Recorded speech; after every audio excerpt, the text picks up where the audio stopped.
Alhamdulillahi Rabbil Alameen wa salatu wa salamu ala Sayyidina Muhammadin wa ala alihi wa sahbihi ajma'in. Amma ba'd. I welcome you to this topic of ours entitled The Massacre of Karbala, a Historical Analysis. And this is a very long and drawn out topic. So before I begin, and I will begin immediately, I need to make 3 disclaimers. The first disclaimer: this topic is a very contentious one. It raises a lot of emotions. It is potentially possible to stoke the fans of hatred, the flames of anger between Sunnis and Shia. And therefore I want to state for the record very clearly that I am completely and totally opposed to stirring any bigotry, any hatred against any group. No doubt I am a Sunni and I'm proud of being a Sunni, and I disagree with Shia theology and their interpretation of history.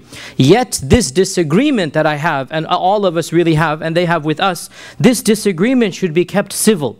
And it should never lead to violence or anger or hatred. In this world, Sunni and Shia should dialogue and debate, but we should never get violent with one another because of the differences in our belief.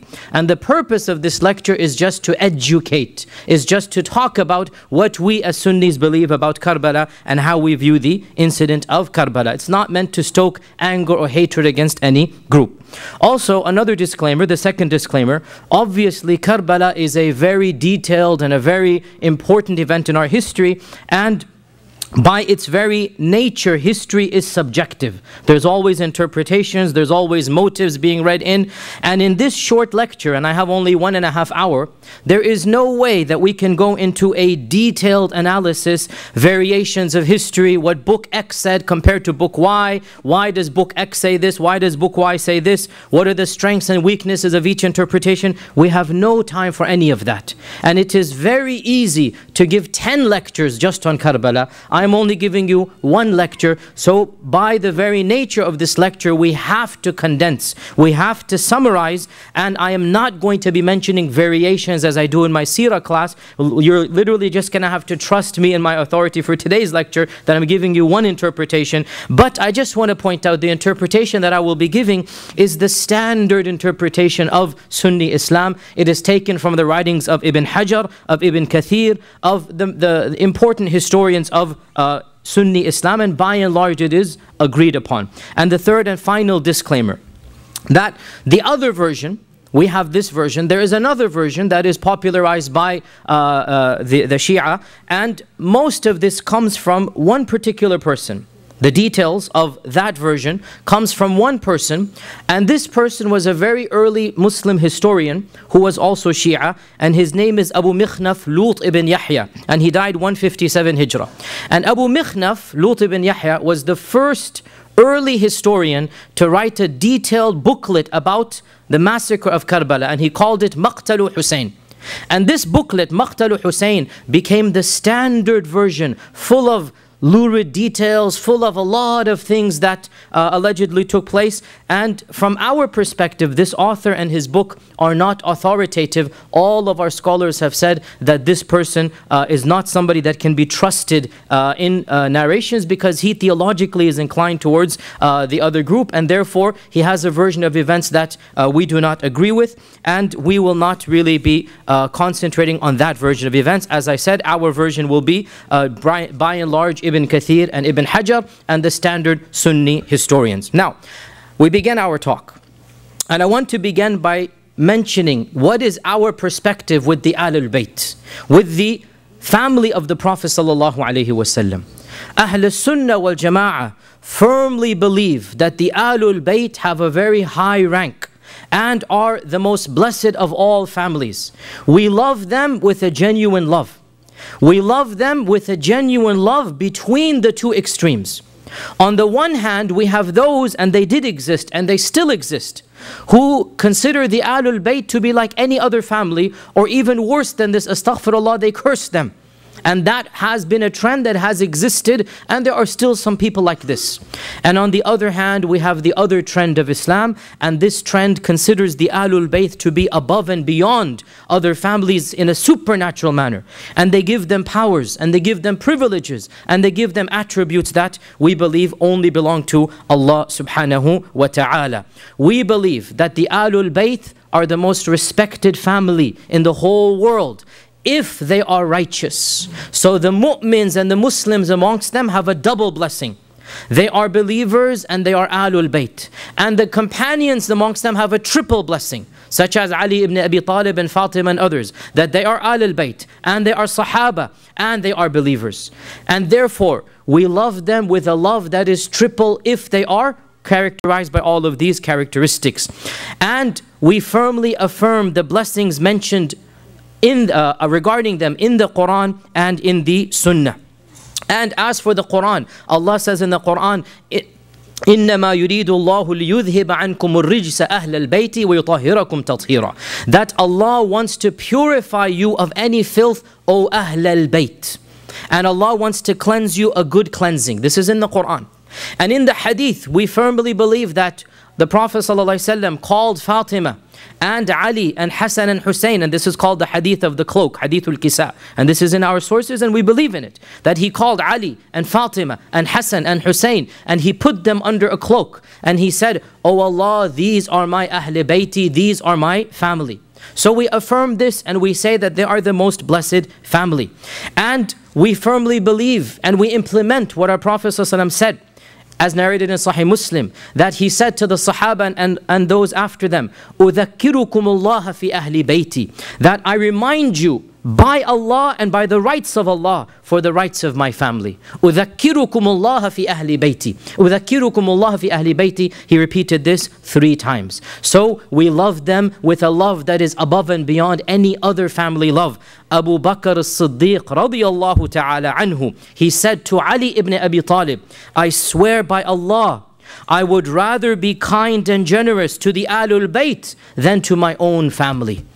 Abu Bakr as-Siddiq said, "I would rather be kind and generous to the Ahlul Bayt," and he's speaking to Ali, "than to my own family." And Umar ibn al-Khattab radiyallahu ta'ala an, when he wrote down the dawaween, and the dawaween was a schedule of who will get how much money. It was a schedule of stipends. When he wrote down the dawaween, the number 1 category and the highest amounts were to the Ahlul Bayt. And the Ahlul Bayt got more than even he himself got as a salary. The Ahlul Bayt were the number 1 category. And this shows us that the love that Abu Bakr and Umar had for the Ahlul Bayt. And Umar loved the Ahlul Bayt so much that he actually wanted to establish kinship with them. And that is why he proposed to the daughter of Ali ibn Abi Talib. And he married Kulthum binti Ali. There could be no animosity between Umar and Ali when Umar is proposing and Ali is accepting the marriage of his own daughter to Umar. And so Umar married the daughter of Ali. And one of the reasons he gave, he said, "I wanted to have some relationship with the Ahlul Bayt." So we are Ahl Sunnah wal Jama'ah. We love the Ahlul Bayt with the genuine love. And this has been the position of all Sunni scholars of Islam. Ibn Taymiyyah says, "Min usuli Ahl Sunnah," of the fundamentals of Ahl Sunnah is to love the family of the Prophet sallallahu alaihi wasallam. But we also say that if a person is not righteous, if a person is sinful, then it doesn't matter what his bloodline is. His sins are one thing and his bloodline is another. And a person's bloodline will never save him from the consequences of his own deeds. And we base this on what our Prophet Muhammad sallallahu alaihi wasallam said. Hadith is in Tirmidhi, that man abta bihi amaluhu lam yusri'hu nasabuhu. Whoever's deeds pulled him back, his blood will not push him forward. Whoever's deeds pulled him back, his blood will not push him forward. So we say that just because a person is of the descendants of Ahlul Bayt, it doesn't make him an angel.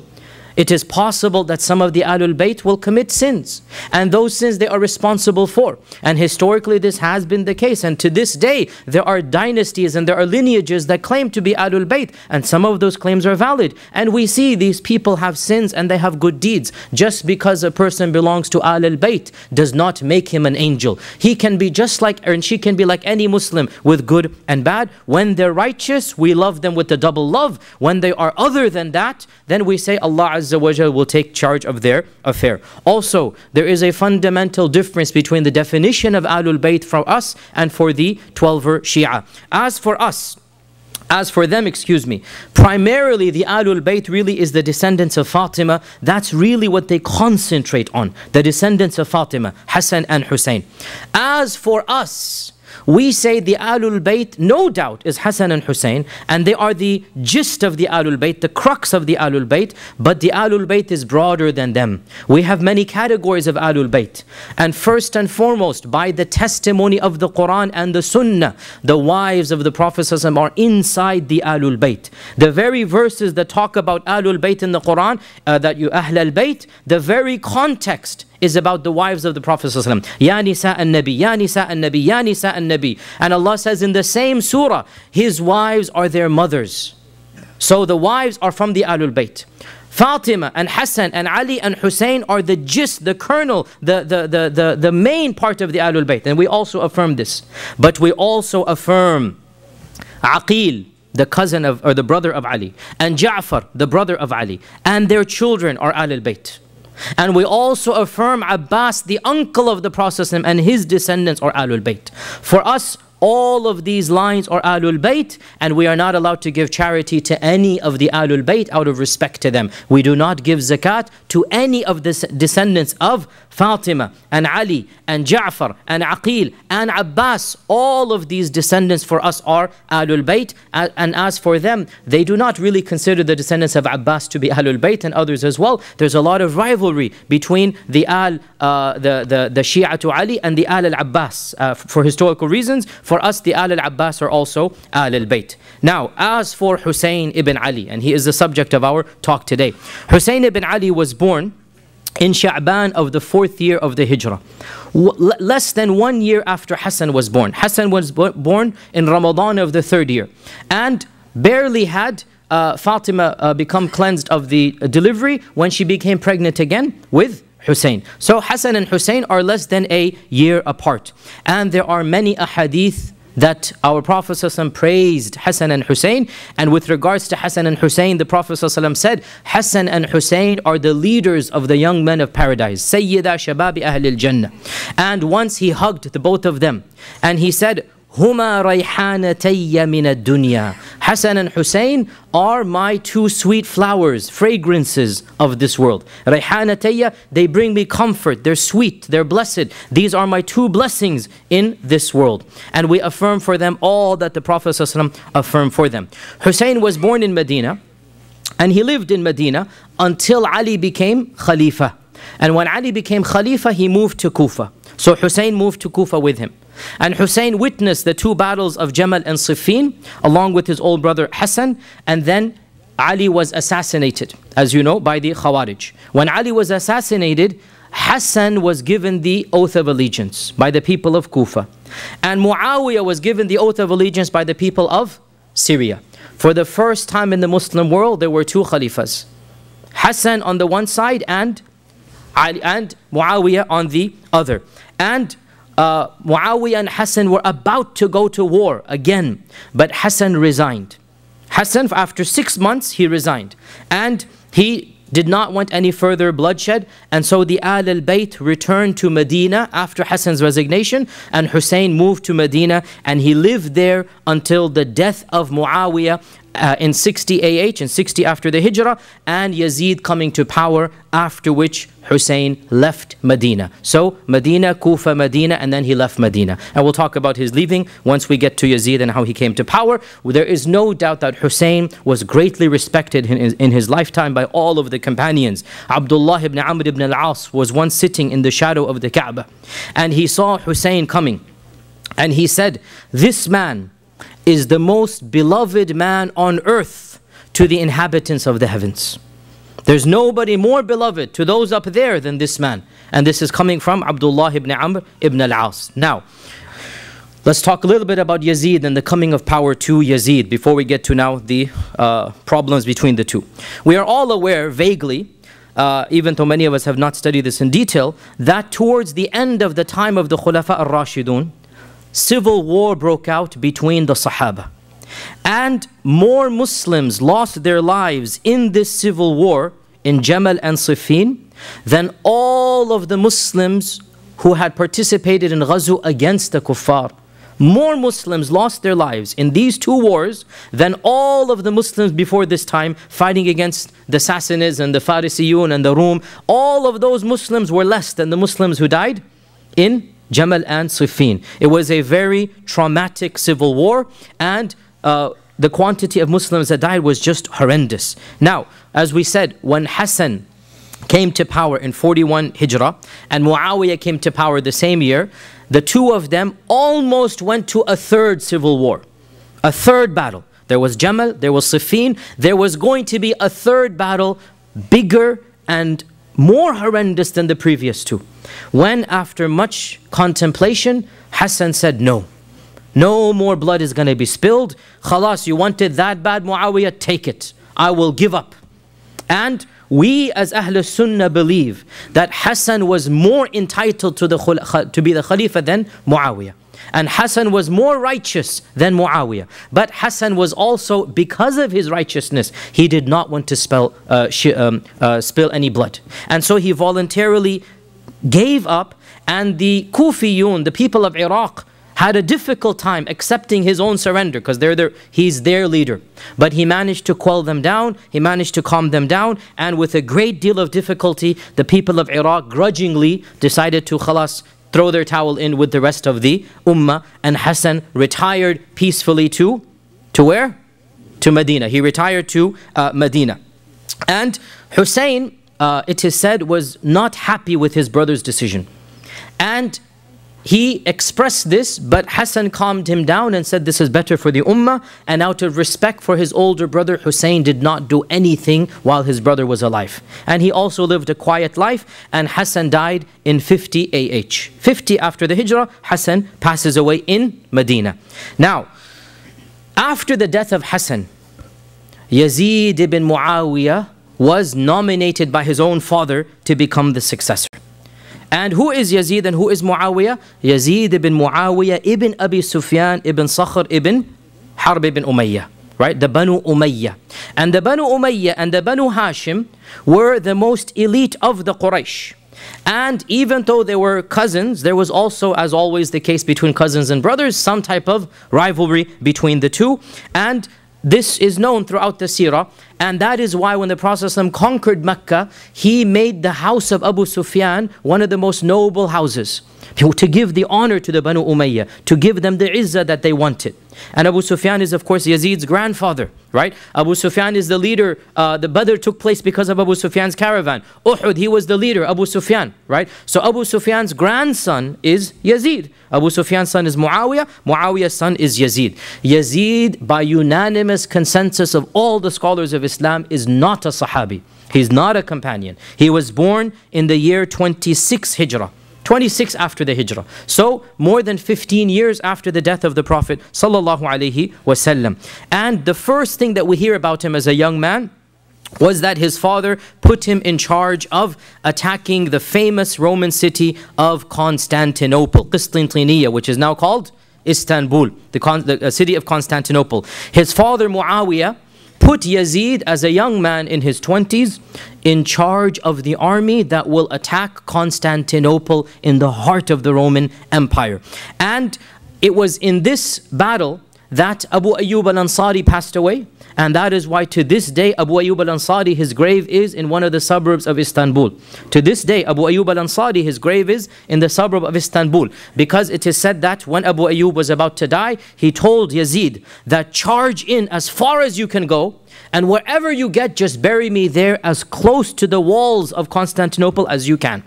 And that's exactly what Yazid did, that he charged in as far as he could go, and he then buried Abu Ayyub al-Ansari over there. Now, not ironically, but very interesting, Hussein actually participated as well in this ghazu. So Yazid and Muawiyah are on the, Yazid and Hussein are on the same side, fighting against the Romans, and yet history would have a different turn 30, 40 years later. Now, there's also a hadith, by the way, that we need to be aware of about this incident, and it is reported in Bukhari. Our Prophet ﷺ said, the first army from my ummah to attack the city of the Caesar shall be forgiven. أول جيش يغزو مدينة قيصر مغفور لهم. The first army that shall attack the city of Caesar, which is Constantinople, shall be forgiven. And this is really the one blessing that we have to give to Yazid, that he was the leader of this army, and no doubt, along with his other issues that we will talk about, and we are fair, we look at the good and the bad, the one positive that he has, and even Imam al-Dhahabi, who is overall very negative of Yazid, he says, with all of his evil, he got this one blessing. And that is the blessing of participating in the army of attacking Constantinople. Now obviously it was not successful and they came back, but it was the first attack on Constantinople. Now Muawiyah, after the death of Hassan, decided to nominate Yazid to be the Khalifa after him. And this issue has a lot of talk, pros and cons, which is beyond the scope of this class. And the bottom line that I will just say quite categorically, and there's no question about this, we firmly believe that there were far more people qualified to be the Khalifa than Yazid, that Ibn Umar was alive, Ibn Zubayr was alive, Hussein was alive, all of these people were alive, and it is something that we firmly believe that these people were more qualified and righteous. And yet, we also believe that it is allowed for a person of lesser stature to be the Khalifa in the presence of those who are of higher stature. This is called Imamatul Mafdul.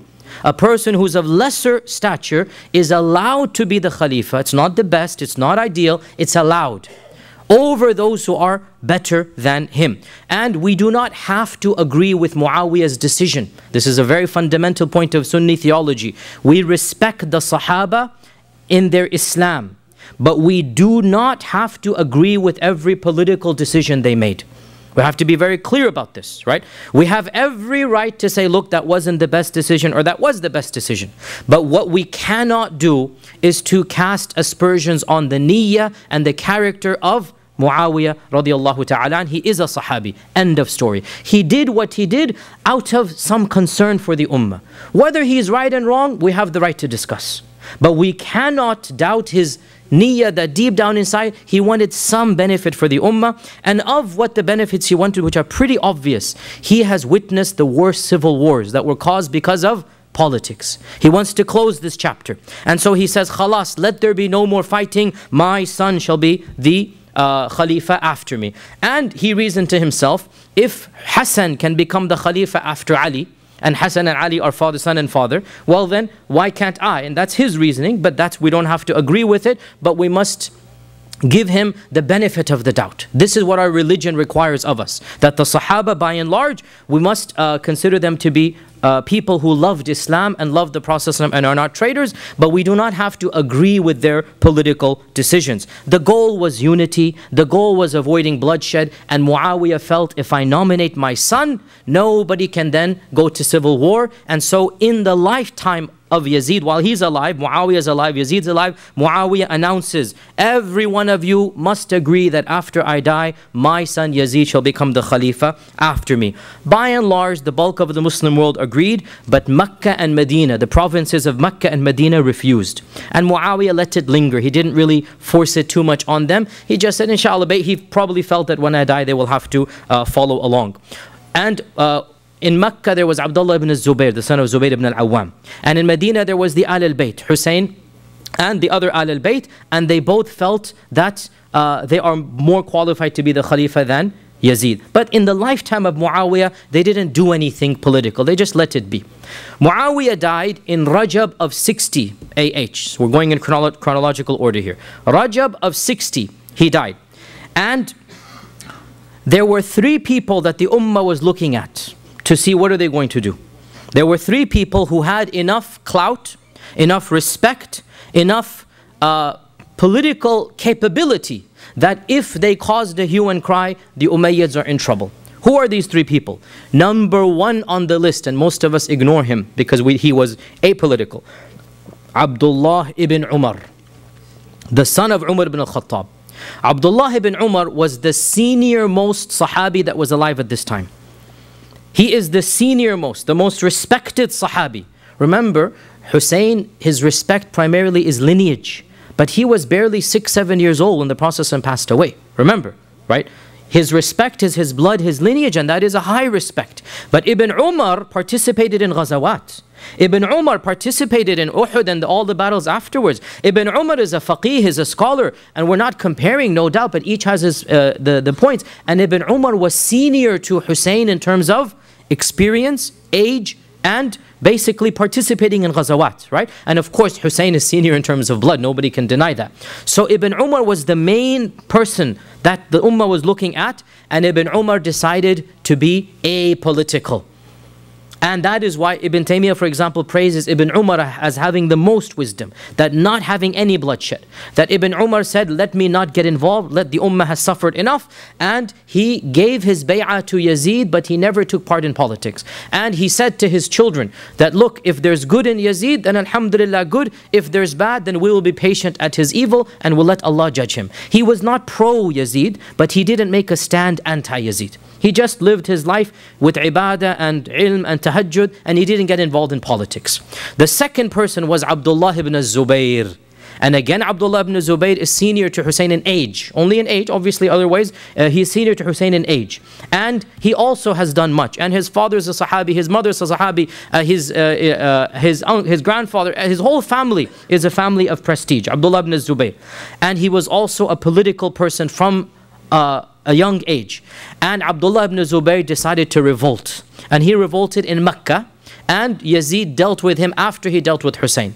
And Ubaydullah ibn Zubayr was killed and crucified in Mecca, and that's a different story not related to our class. And Yazid dealt with him after he dealt with Hussein. And the third person on this list, which is the one that we're going to discuss, is Hussein ibn Ali ibn Abi Talib. So let's talk about Hussein now. And by the way, these two incidences, the massacre of Hussein and the massacre of Ibn Zubayr, these are the two big stains in the reign of Yazid. Yazid, what is he known for history? For massacring Hussein and for massacring Ibn Zubayr and for causing fitna in Medina. Hussein, Mecca, Medina, these are the three big calamities that happened in the time of Yazid. And we'll talk a little bit about the other two, but our main emphasis today, of course, is Karbala. As for Hussein, let us now move to Medina. What happened? Muawiyah dies. And the governor of Medina knows the tension between Hussein and the Umayyads. So the governor of Medina calls Yazid to his residence, his house. And, sorry, not Yazid, Hussein. The governor of Medina calls Hussein to his house. And he asks him to give the oath of allegiance in public tomorrow in the masjid. Let's quell any problems, give me the oath of allegiance. And he kept on insisting. But Hussein refused. And Hussein, when he saw the pressure coming, he said, okay, give me some time, let me think, let me see what I can do. And the governor was a soft man, we know who he is and everything, he's a soft-spoken man, he was not a very harsh person, and so he let it go. Hussein immediately left to his house and informed his family to pack, and they were leaving in 2 hours, literally. Like, they're just going to leave the whole city. And the same night, Hussein, along with the immediate family, left for Mecca in the middle of the night. Hussein left for Mecca in the middle of the night, and he made his way to Mecca.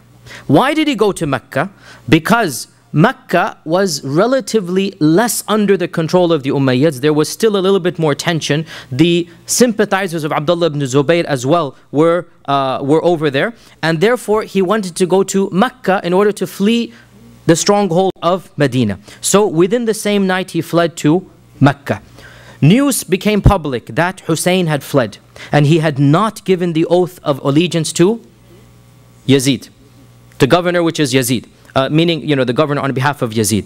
And when this spread to Iraq, the people of Iraq, and in particular the people of Kufa, they rejoiced. Because they were waiting for rebellion. The people of Kufa were never happy with the Umayyads. And when they heard this, it was now Ramadan of 60 Hijrah. So now it's Ramadan. So the message comes to them that Hussein has refused the allegiance. Their hopes soar. And they start sending letters and delegations to Hussein in Mecca, telling him that the time is now ripe. We will be behind you. Come and we will fight against the forces of the Umayyads. And it is said in our books that more than 60 messages came to him from the people of Kufa. On a daily basis, people kept on sending. Every tribe, the tribe of Kinda and the tribe of all of the major tribes of the region of Kufa, they sent their representatives and they're telling him that come over, we need you to lead us against the rebellion against the Umayyads. And they sent many promises and threats as well. The threats being that, look, we're not even going to pray Jumu'ah until you come. What is the issue of praying Jumu'ah? Praying Jumu'ah was also a political act in that the Khalifa or the governor led Jumu'ah prayer. Right? So in those days, the governor was the one who led Jumu'ah prayer. And therefore, by not praying Jumu'ah, you are sending the message, we don't consider you to be legitimate. We're not going to pray behind you. So they sent a message to Hussein, we're not even praying Jumu'ah until you come.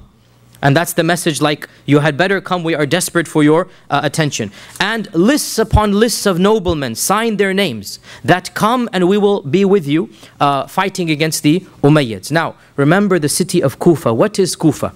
Kufa was a very unique and peculiar place. And in the year 37, it was the year that Ali shifted his caliphate to Kufa. And ever since that time, Kufa became the place of sympathy for the Al-Bayt. And it was in Kufa that the political movement known as Shi'ism began. Let me repeat. It was in Kufa that the political movement known as Shi'atu Ali began. In the beginning, it was a political movement. No theology, no aqidah, no cursing of the sun, nothing like this. It was just politics. We think Al-Bayt should be the Khalifa. Right? And this, they call themselves Shi'atu Ali. Ali himself had a lot of trouble with his own Shia.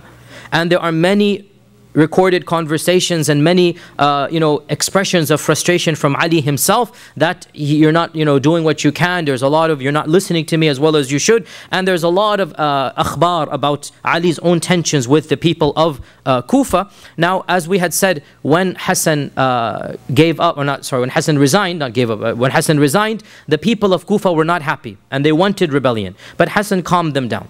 And they were still wanting a rebellion. Hassan passes away, Hussein now takes charge. So they say to Hussein, your brother didn't do it, you come and do it. Come and we will fight you. So a fight with you, behind you against the Umayyads. Now, Hussein, after getting all of these rasail, all of these letters, he decided to send his cousin to check out, is it really worth it for me to go? Are we sure that we're able to go?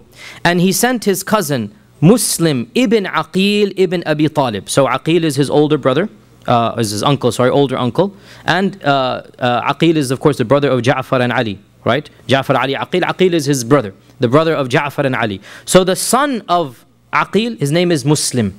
So Muslim ibn Aqeel is the first cousin of Hussein. Clear? So he sends one of the Al-Bayt, he is an Al-Bayt, and he says to him, check out, is Kufa ready or not? Are they really serious about this or not?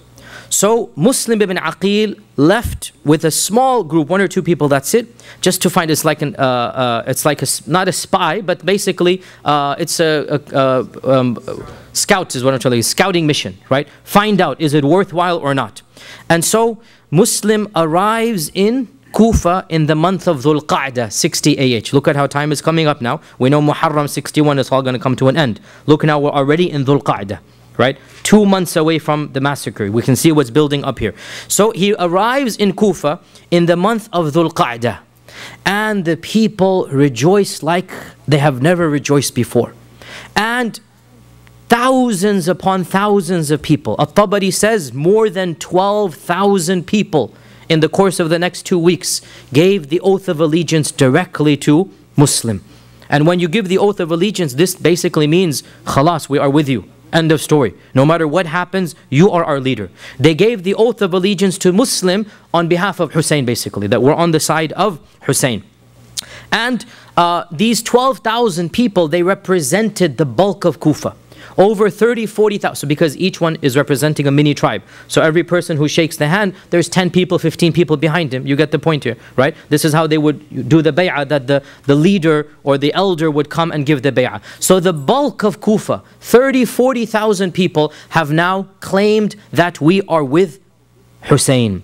Muslim ibn Aqeel is overjoyed. He's never seen this enthusiasm and support. And so he writes back a letter that you can sense his excitement. And he writes to Hussein that All of the people of Kufa are behind you. So as soon as you get this letter, do not delay, come immediately. He's excited. He's seen all of this. The people are just buzzing with excitement. So he says, okay, we are going, as soon as you get this letter, come forth, do not delay, and make your way to Kufa.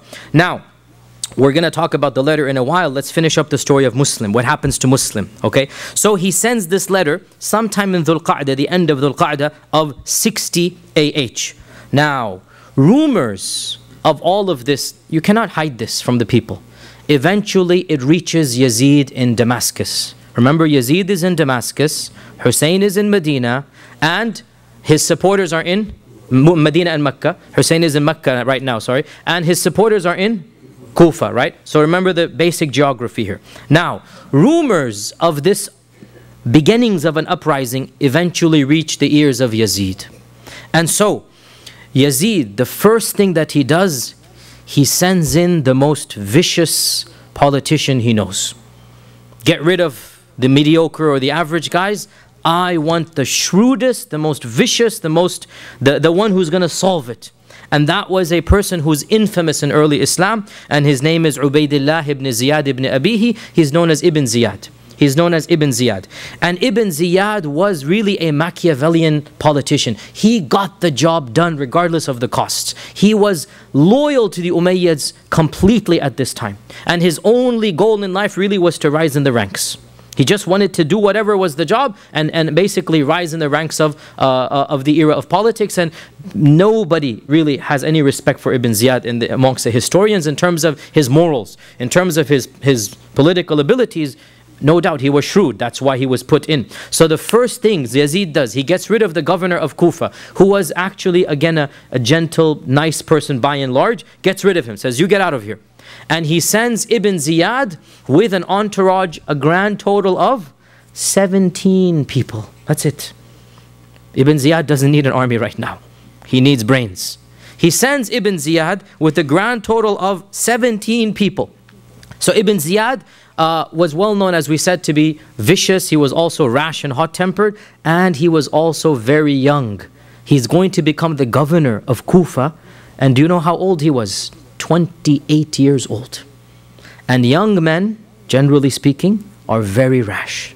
Young men don't act wisely, right? Young men are quick in their temper and their anger. And at this young age, Yazid is putting him in charge of the situation. And there is no doubt this was one of the most dangerous decisions that really led immediately to Karbala. And that is putting this young, tempestuous, basically overzealous person in charge of the whole situation. So Ibn Ziyad enters Kufa in the month of Dhul Qa'dah, 60 AH.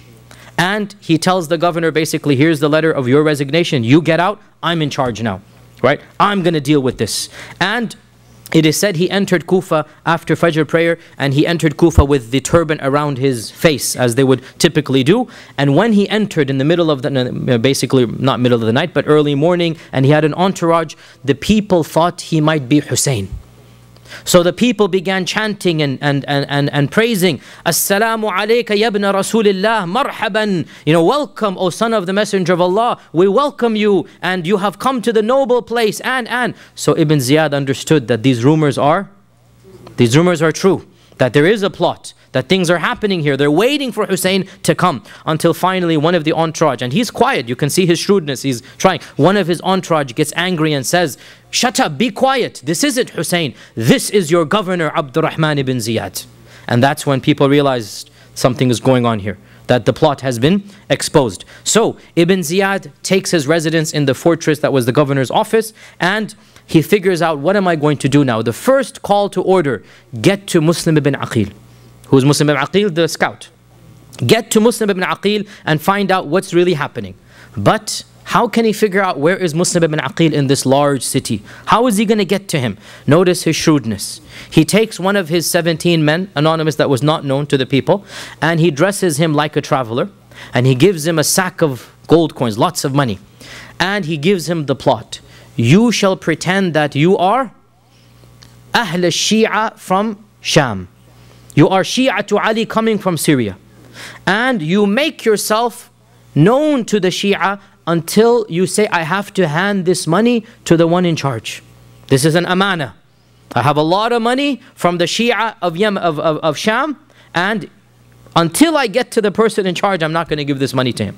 So this spy, and this is a spy now, this spy spent the next few days basically getting into the houses of the people that were Shia to Ali. And when we say Shia, remember, right now this is a political movement. Right now it's not a theology. Right now this is like Democrats and Republicans. Like you have people with a lot of anger and blood between Democrats and Republicans. Like not just, you know, two tame political parties here. And he makes his way slowly but surely to the house of the host of Muslim ibn Aqeel. The host of Muslim. Who's hosting him? Lo and behold, one of the noblemen of Kufa who pretended to be on the Umayyad side was secretly a Shi'i. And this nobleman was known to the governor. You see, he's playing a game here now. One of the rich and elite pretends to be pro-Umayyad. In reality, he is pro-Hussein. And his name was Hani ibn Urwa. Hani ibn Urwa. So Hani ibn Urwa was one of the noblemen, the leaders. He was like a, if you like, consider him to be, in our days, it would be like a senator or a congressman of the city. Like he's known to everybody, and publicly he's pro-Umayyad. And he's visiting the governor's mansion every few days, right? Sipping tea with him. But in reality, he is pro-Shi'i. He's pro-Hussein. So lo and behold, this spy uncovers that Hani ibn Urwa is the main person organizing it. And Hani insists, you have to hand it to me. I'm not going to let you see Muslim ibn Aqeel. Hand it to me. So he hands him the money. Because now he's figured out this is the head. Right? Soon as he hands him the money, he then basically slinks away, disappears, goes and tells Ibn Ziyad. The culprit is Hani ibn Urwa. He's the brains. And so Ibn Ziyad calls Hani to his residence. And after the civilries are over, Ibn Ziyad tells him, you are the one who is housing Muslim ibn Aqeel. Hand me over Muslim and I might forgive you. He denies, I don't know what you're talking about. Then he calls the spy out. And so Hani sees this plot has been exposed. The spy comes out and he goes, I'm the one who gave you the money. Right? You're going to now deny it to my face. So he realizes the plot has been exposed, and Ibn Ziyad takes his spear and causes him to bleed. He doesn't kill him on the spot, and he beats him up. Because in his eyes he's a traitor. That we thought you were a respected person, it turns out that you're backstabbing us. When the news that Hani is being beaten and he's being tortured spreads in the city, the tribesmen of Hani come to the governor's residence. And they demand, you have to hand over our leader or else we will rebel. And Ibn Ziyad negotiates with them and he says, no, I have no intention to harm him. I'm just finding out where is Muslim ibn Aqeel and we're not going to do anything to him. Don't worry. So he calms them down and the tribesmen go back. In the meantime, of course, Muslim ibn Aqeel realizes the plot's exposed. The plot's exposed. Realizing that khalas, there's no going back, he sends the secret message to his followers. There's a secret code that had been put into place because again realize and one of the reasons why later on Shia believed in this thing called taqiyya and hiding and whatnot, they really did go through political repression. They went through a lot of difficult times, so they had to invent a doctrine of hiding, of kitman, of keeping things secret. So he had a secret code, and that code was Ya Mansur Amit. Ya Mansur Amit was the code that we're going to attack. Come to arms and come prepared for battle. This was the secret code. So when he realizes that Hani has been imprisoned in the house of the governor Ibn Ziyad, he sends forth the cry. Now remember, 12,000 had given him bay'ah by their hand. 40,000 of the city was technically behind him. Well, when the cry comes out, a semi-respectable 4,000 come forth. Out of the 12,000 that actually gave the bay'ah, 4,000 come armed to the hilt, ready for battle. And that's still okay, 4,000 against a small entourage of Ibn Ziyad, you might actually get somewhere. So these 4,000 come forth and they agree they're going to march to the fortress, the battle. They're going to free Hani and they're going to kill Ibn Ziyad. Now, Muslim ibn Aqeel comes with his entourage of 4,000 and they camp outside the gate of the fortress. Ibn Ziyad, the shrewd politician that he is, he assesses who is out there, which tribes are out there. And from every one of the tribes that he sees, he finds a sympathizer in his own group and he negotiates a deal with them to cut off one tribe after another. right? You realize the Arabs at that time were tribes, and every tribe is going to follow its leader. And so what he does is he works out with every single tribe, what do they need that they're going to not support Hussein and the Shia or the uprising against him.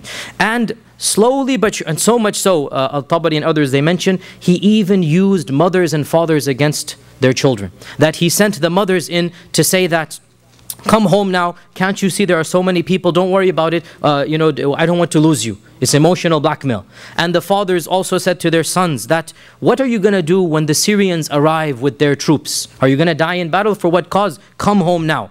So he used whatever means that he can, and one by one, and in front of his very eyes, Muslim ibn Aqeel's eyes, people began deserting the army until within that day, beginning in the morning at 4,000, by the time Asr comes along, less than 70 men are left.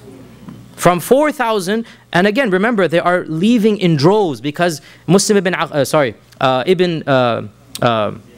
Ziyad is negotiating with every tribe. And he's sending them bribes and he's doing whatever he can. You stop and I'll give you this. You remove your men and I'll give you that. And with a little bit of bribes, whew, they all dispersed. And by the time Muslim ibn Aqeel prays Maghrib, barely 30 people prayed Salah behind him. And when he turned around and darkness has fallen, from 30 it is now 10. And he is obviously fuming and angry, and he is remonstrating with them, how could you have done this and that? Now what are we going to do? 10 people outside the gate, right? And he decides to basically regroup and spend the night in the quarters of the Kinda. The Kinda was one of the main supporters of Shi'atu Ali, the tribe of Kinda. And in those days, the city was divided into different tribes, like each tribe lived in its own area. So he left the fortress and he walked his way back to Kinda with these 10 people. And subhanAllah, under the cover of night, and as he's walking in the alleyways, every one of these 10 slinks away until he literally finds himself alone, discarded, without even a shelter over his head, without even money or food or drink. Like literally to the last man, they abandoned the cousin of Hussein, and that is Muslim ibn Aqeel, the grandson of Abu Talib. Muslim ibn Aqeel ibn Abi Talib, this is the grandson of Abu Talib. They abandoned him down to a last man. How long did it take them? 12 hours. What would it require? Just money and bribes. That's all was required. And they all disappeared. And Muslim ibn Aqeel is literally left penniless in a city that had promised 40,000 men. He doesn't even have food and water. And after a while, in the middle of the night, tired, hungry, thirsty, he is forced to go to an anonymous door, put his tawakkul in Allah, he knocks on the door. And an old lady of Kinda opens up and he says, I am a beggar wanting some food and water. Subhanallah, this is the cousin of Hussein. I need some food and water. He's hungry, what is he going to do? And so the lady gives him whatever, some water and whatnot, and then he remains standing. She says, shoo, get away, I gave you what you wanted. But clearly something, you can tell this isn't just a beggar. And he decides to risk it. And he tells her, and it's an old lady, he tells her, I am Muslim ibn Aqeel. Can you help me? Begging from an old lady because there's nothing else he can do. The lady has pity on him and she says, come, I will protect you. So he goes into her house, and the next morning her son comes from work to visit his mother, and there's a man in the house, so she has to explain. And she says, my son, please, I beg you, do not expose this man. He is Muslim ibn Aqeel. But the son is greedy for money as well. And the son, within a day or two, he makes an excuse he has to go to the masjid because he doesn't want to tell his mother that he's going. So he pretends to go to the masjid. He actually does go to the masjid. In the masjid, he sees the lieutenant of Ibn Ziyad, and he tells the lieutenant that I have Muslim ibn Aqeel in my house, send the troops. And so the next thing Ibn Aqeel knows, his whole house is surrounded by troops. He tries to fight whatever he can, but obviously one man against a convoy, and also they threaten to burn the house down, and he doesn't want to cause harm to the old lady. And so he exits and he surrenders, and one of the people who is famous, but again these names have to just be glossed on, his name is Abdul Rahman ibn Muhammad ibn al-Ash'ath, a very famous Ibn al-Ash'ath, well known to the historians. He was the leader of this entourage to arrest him. He promises him, I won't harm you, even though he was to break the promise. And so he surrenders. Ibn Aqeel surrenders, and on his way to the governor's house, Ibn al-Ash'ath he has a lot of pros and cons, and he has, again, historians have a lot to talk about him, but he did have some soft spot in the end of the day. And he made, Ibn Aqeel made Ibn al-Ash'ath promise one thing, just one thing, whatever you do with me, just one thing. Get the message to Hussein that Ibn Aqeel has sent you, that he has been taken prisoner, and for all he knows he might be killed, and the message is, get back to Mecca. Go away. The people of Kufa will betray you. Leave, leave, leave, flee for your lives. This is the message, right? And Ibn al-Ash'ath promised, okay, whatever happens, I will get this message to him, right? Don't worry then. That you have from me. And in fact, as we will see, he did do that. So Ibn Aqeel says to Ibn al-Ash'ath, go tell Hussein, he's on his way. I sent him a letter. He must be on his way now. Go tell him that the Kufans have lied, they've betrayed me, and flee back to Mecca and Medina. Do not step foot in Kufa.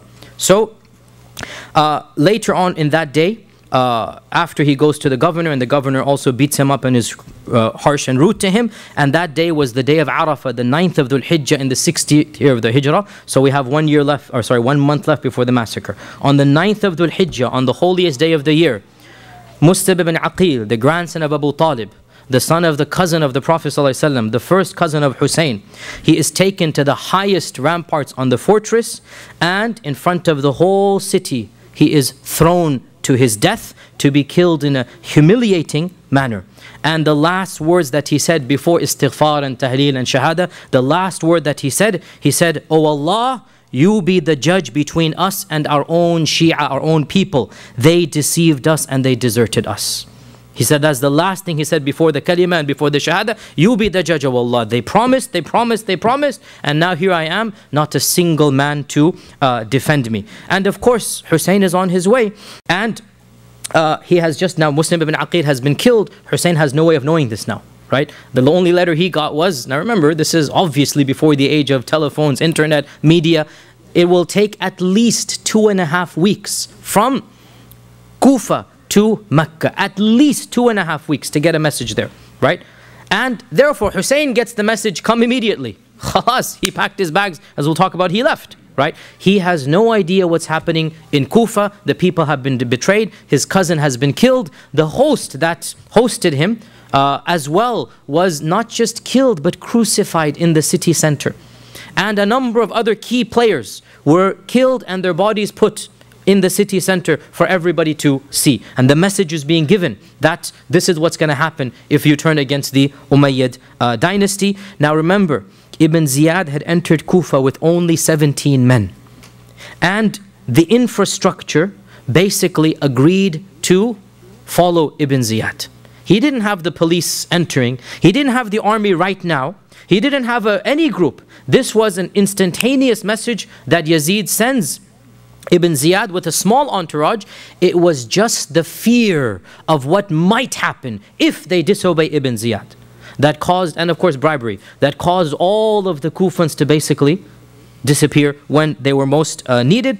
And this was but a sign of what is about to happen. The killing of Ibn Aqeel and the betrayal of Ibn Aqeel was just one sign of what's going to happen. Now, all of this took place in Kufa. Let's now go to Medina. What's happening in Medina? Ibn Aqeel was killed either 9th or 10th of Dhul Hijjah. And Muslim Ibn Aqeel, of course, had sent the letter to Hussein. Hussein has already gotten the letter weeks ago, right before his death, before the death of Muslim ibn Aqeel. And he makes his preparation to leave, and he announces that I am going. Now Mecca is a bit safer. The Umayyads don't have that much control over Mecca, so he can make some announcements. The people are more free to do as they please. He makes an announcement, he is going to Kufa. In Mecca, every single one of the senior Sahaba that was alive advised him against it.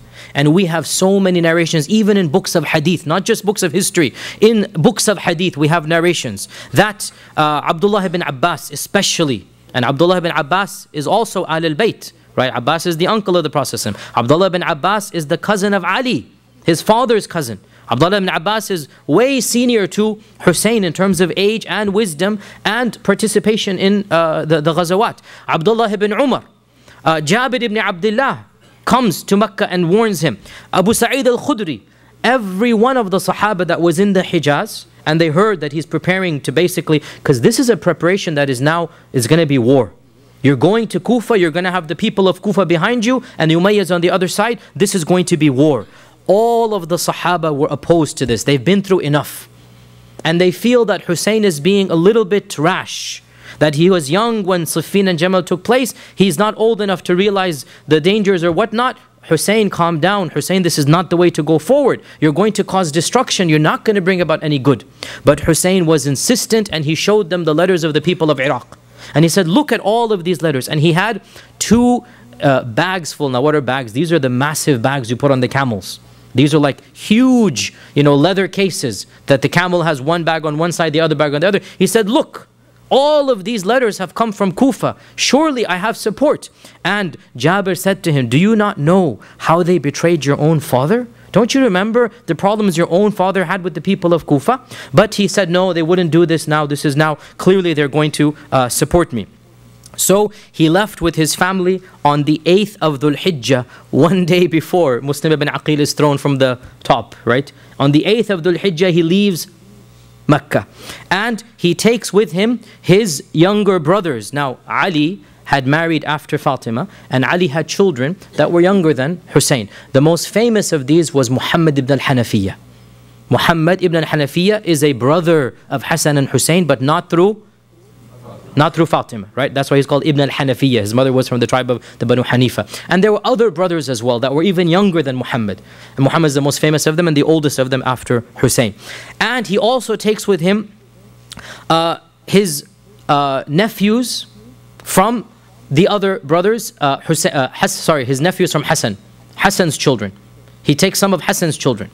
And he takes as well some of Ibn Aqeel's children. These are all young men now. Right? Muslim ibn Aqeel has just died. They don't know this. He takes Ibn Aqeel's children. And he takes Abdullah ibn Ja'far's children. Ja'far, remember Ja'far? The cousin who died. When did he die? We just did it in the Seerah. When did he die?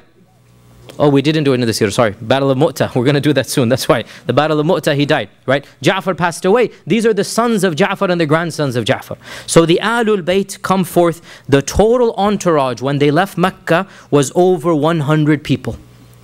Over 100 people, including women and children. Now, the books of history, Ibn Sa'd al-Tabaqat, he mentions that Muhammad ibn al-Hanafiyyah, his younger brother, went with him walking outside the city, persuading or trying to persuade him to the very last minute that don't go. Don't go. This is not going to bode well for you. And he said, and it is also mentioned that Abdullah ibn Abbas, who was in Medina at the time, when he found out that Hussein is going to Kufa, he actually intercepted the caravan outside of Medina, basically, finding where it is, and he went from Medina and he intercepted the caravan. One of the senior most Sahaba. And he is also Al-Bayt. Abdullah ibn Abbas is also Al-Bayt. And both of them, Muhammad ibn Hanafiyyah and Abdullah ibn Abbas, are very senior in the Al-Bayt, and they're convincing Hussein not to go. This is going to be bloodshed.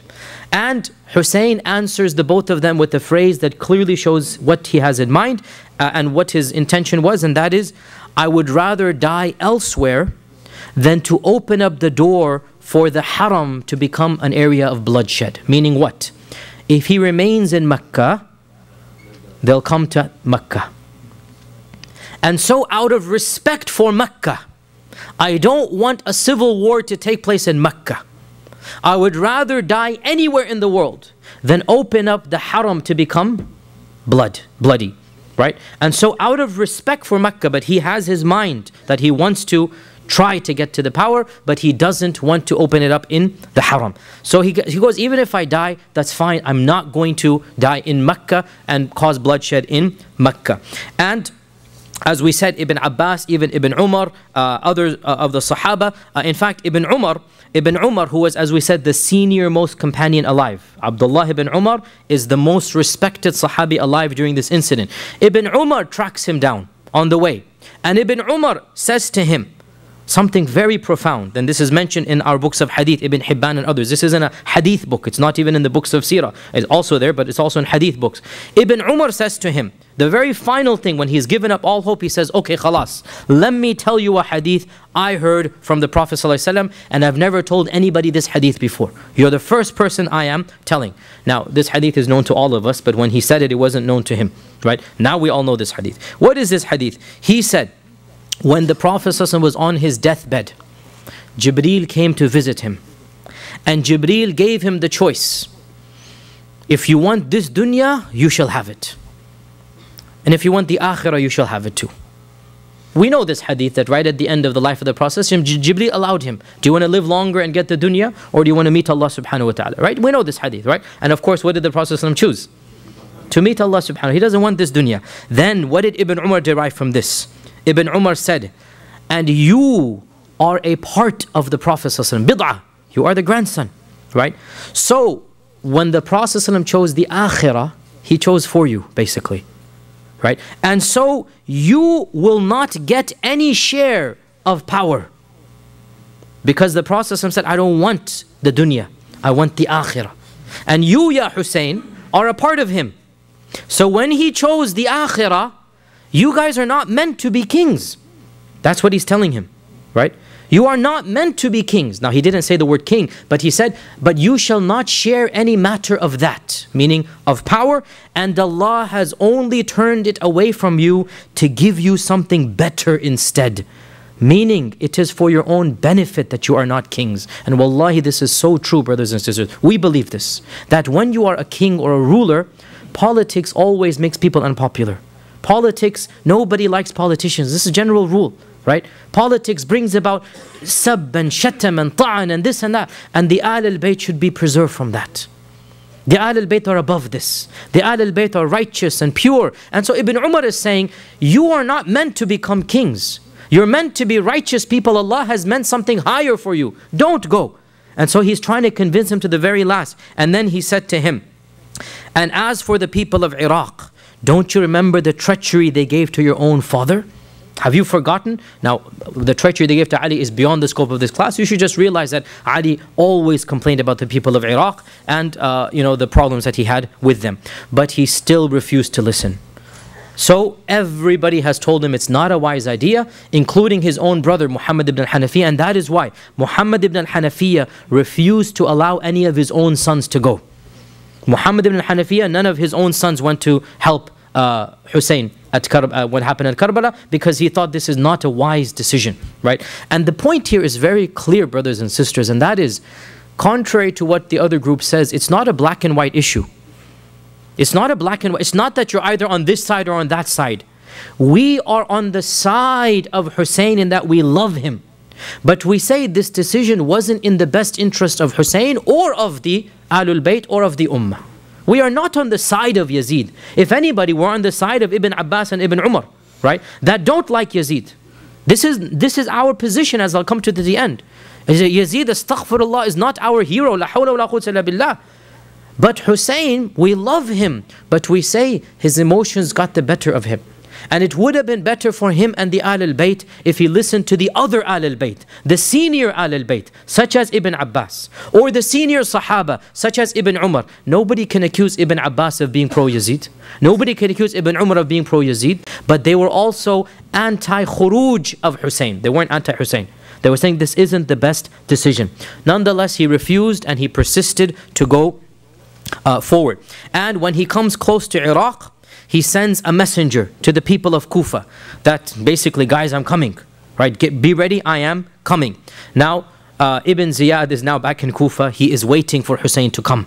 And anybody who's entering the city is being monitored extra now, right? Now, Hussein has no idea that Ibn Ziyad is in charge even. He still thinks the old governor is in charge. Hussein has no idea that Ibn Aqeel has been killed. Hussein has no idea the plot has been exposed. He's in the middle of the desert. He's going there. Who's going to send him a message? As of yet, nothing happens. So he sends a messenger. The messenger is caught by the forces of Ibn Ziyad and executed. Now the messenger doesn't return. He sends a second messenger. Again, because Ibn Ziyad is on the prowl. Once again, this messenger is caught and is executed. But this second messenger, he actually manages to get the message to the people that Hussein is just coming, you had better prepare yourselves. And how does he do this? As a brave man, that he too was taken to the height of the tower to be thrown away. But the last thing that he said, he shouted out to the people that, "O people of Kufa, Hussein is on his way, he's just about to come, prepare yourselves."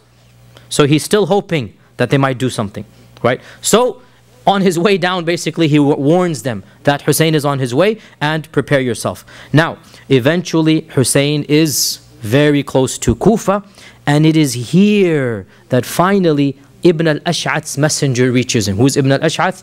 The lieutenant who captured Ibn Aqeel, right? He was faithful to this one request. Even though he killed him, he was still faithful. He made him promise that you must send Hussein. So finally, the message reaches Hussein. And the whole episode is now in front of his eyes. Ibn Aqeel has been killed. Your followers have, the main leaders have been crucified in the compound, in the middle of the city. And none of the Kufans has supported Ibn Aqeel. And you have been betrayed. And the message from Ibn Aqeel, flee and go back to Mecca. Do not step foot in Kufa. And he is persuaded now to abandon. Very close to being now. Khalas, there's nobody in Kufa to do it. But now the dialogue begins in his own camp. And remember, Muslim ibn Aqeel's own sons are a part of the group. Now their father has just been killed. And they want revenge. And they say, we are not going to go back. We are going to avenge the death of our father. And while this is going on, another person in the party remarks that, "Oh Hussein, you are not like Ibn Aqeel.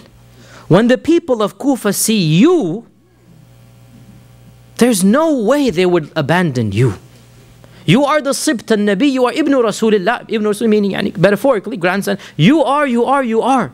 And so, the anger of the death of Muslim ibn Aqeel and the encouragement of this other crowd, and wallahi, it makes sense, I mean really, if you think about it from his perspective. Now, what is really key here for us as Sunni Muslims, in contrast to the Shia, their interpretation, we do not believe that Hussein marched to a suicide. We believe Hussein really thought he would win. You see the difference here, right? From the Shia perspective, they say Hussein knew he was marching to his death. But we say no. Hussein genuinely believed that when he got to Kufa, the people would support him. And the people would then fight him against the Umayyads. And he's still hoping, because remember, Kufa is one of the largest cities of the Muslim world at the time, right? We said around 30,000-40,000 people have, proverbially basically supported the uprising of Hussein. So, he decides to march forward. And that was, of course, the mistake he made. He decides to march forward and, Bismillah, let's see if we can get to Kufa. Now, meanwhile, when the people of Kufa hear that Hussein is coming, Ibn Ziyad requests backing and reinforcement. And Ibn Ziyad gets a large amount of troops that were sent to fight one of the Turkish provinces called the province of Daylam, the Daylamites, that they were going to wage ghazu against the Daylamites, 4,000 men. And Ibn Ziyad intercepted them, and he got permission from Yazid that I need them against Hussein, right? So these people were not sent from Damascus to fight Hussein. They were sent to fight the Daylamites, the Turkic group up east and northeast, right? They were sent to fight a Turkish group northeast. And he got permission, northwest. It is northwest from Kufa.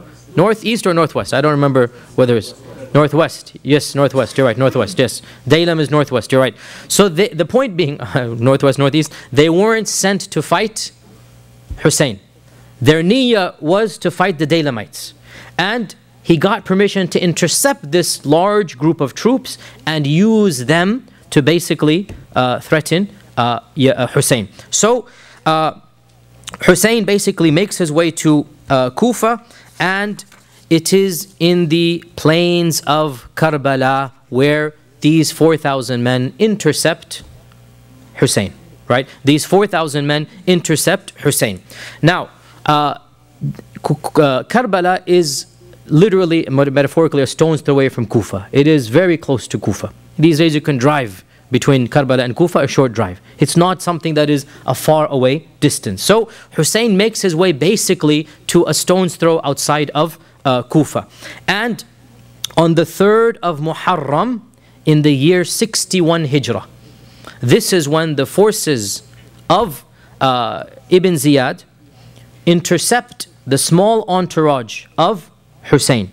And we had said that there were 100 people, and along the way more and more people joined because they're excited.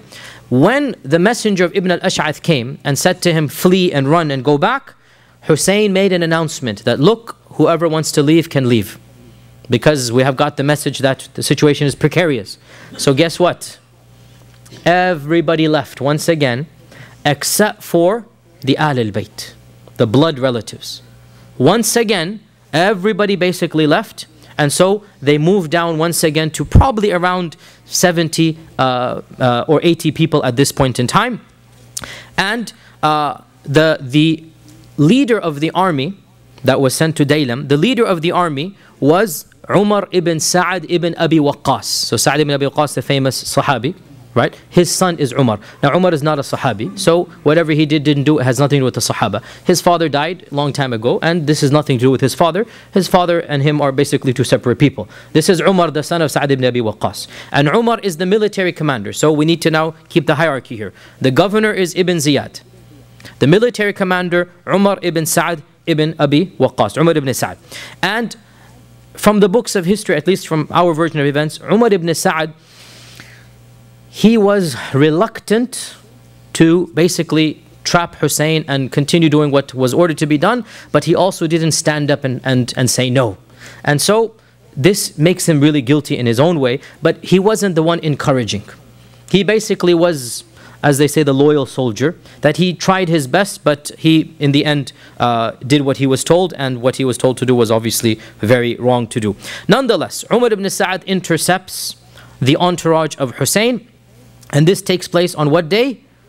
3rd of Muharram, 61 AH, right? Now, contrary to the other reports of the Abu Mikhnaf and other reports that the siege lasted for 40 days and Ali was starving and thirst and whatnot, these are, exaggerations that really are very, they're very painful when you hear them, but there's no authenticity to them. The actual siege lasted 5 days. 6 days max, right? The actual siege was not drawn out for weeks and weeks. It's not even possible if you calculate it out. It's not even possible to have a siege that long, knowing that Ali left Medina, Hussein left Medina at this time. He would have reached Karbala at that time. It's not even possible for a siege to last for 40, 50 days at this point in time. The siege, it's not even a siege. It's basically they're stopped and they're surrounded. Call it a siege in its own way, but they're stopped and surrounded on the 3rd of Muharram. Umar ibn Sa'ad sends a messenger to Hussein. Why have you come? Why have you left Mecca? And Hussein says, I have come at the invitation of the people of Kufa. And here are their messages. And he has those 2 big bags of hundreds of messages. Here are their messages that I didn't come of my own accord. They don't want the Umayyads. They have asked me to be their leader, and I have come to be their leader. Honest. This is Hussein. He's not going to astaghfirullah, lie or be a coward. He told them the truth. They don't want you. They told me to be their leader, and I'm here to be their leader. And he said to Umar that, and he sees the situation is tense, he says that, look, if they no longer want me, if they have abandoned me as I have heard, then I will abandon them and I will go back as well. Let me go back now. Now that you surrounded me, I don't have an army to fight you. Let me go back. So Umar ibn Sa'ad sent a messenger to Ibn Ziyad. Now again, this message is going to take half a day, less than half a day. Go back to the city, come back here. And Ibn Ziyad sends the message back that tell Hussein, tell Hussein, he must come to me in the palace and give me the oath of allegiance on behalf of Yazid. So Ibn Ziyad is arrogant beyond reason. Now, very clear point here. This took place probably on the 3rd of Muharram itself, maybe even the 4th of Muharram, right? It is impossible that a message would have come from Kufa to Damascus and Yazid, and then Yazid sends a message back about what to do. What we believe is that the main culprit of this entire episode is Ibn Ziyad. This is the main culprit, that Ibn Ziyad acted impulsively, and we'll talk about Yazid in a while, and he insisted You must bring Hussein to me. Now what arrogance. Who are you? You 28-year-old kid. You're going to ask the grandson of the Prophet ﷺ to come humbly to you after he has said no to Muawiyah directly and Yazid directly. Now he's going to come and kiss your hand?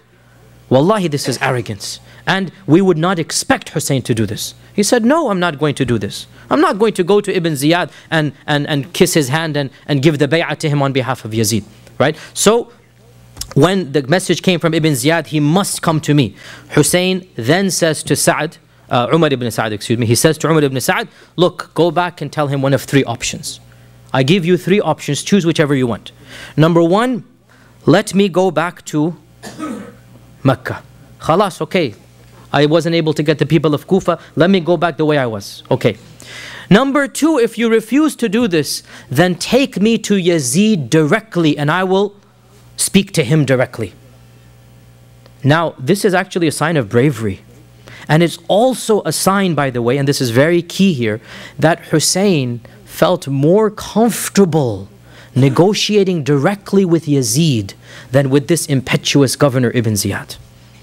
Because Hussein and Yazid have a history. They've known each other, not friends, right? But Hussein and Yazid have negotiated together. Hussein knows Yazid's stance, Yazid knows Hussein's stance. And Muawiyah, his father, had been very careful about making Hassan and Hussein irritated. That he was very respectful, he gave them stipend, whatever he could do to just basically give them some respect. And he told Yazid that be careful of Hussein and show him the utmost respect, make sure he never flips against you. So Yazid, Hussein actually said, let me go to him directly and I'll negotiate something.